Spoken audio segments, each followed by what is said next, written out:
गोळाचा मानकरी आणि भावार्थी संदीप टवले निगडोली एक बादली 1500 होते ना जोर झालेले जय भैरवनाथ प्रसन्न वरई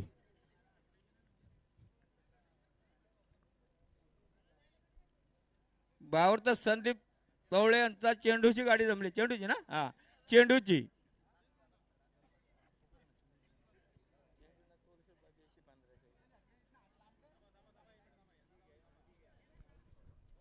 बघा आमच्याकडे एकच बिंदूला नाव होतं जे खंडोबा प्रसन्न पप्पूशर पडले खानपे साईड डावी दोन बादले 11,000 होते ना जोर झाले ओमकार सोमनाथ पवार भिलावले कर्जत आणि जे भवानी प्रसन्न तिकडे पाहू घ्या भवानी प्रसन्न वावलोले एक बादली 1500 रुपये रक्कम होते त्यांना या ठिकाणी 2000 रियाज संतोष कालेकर लाडवली गाडी बघा समोर पिस्तूल आणि मॉन्टीची गाडी अतिशय सुंदर नाता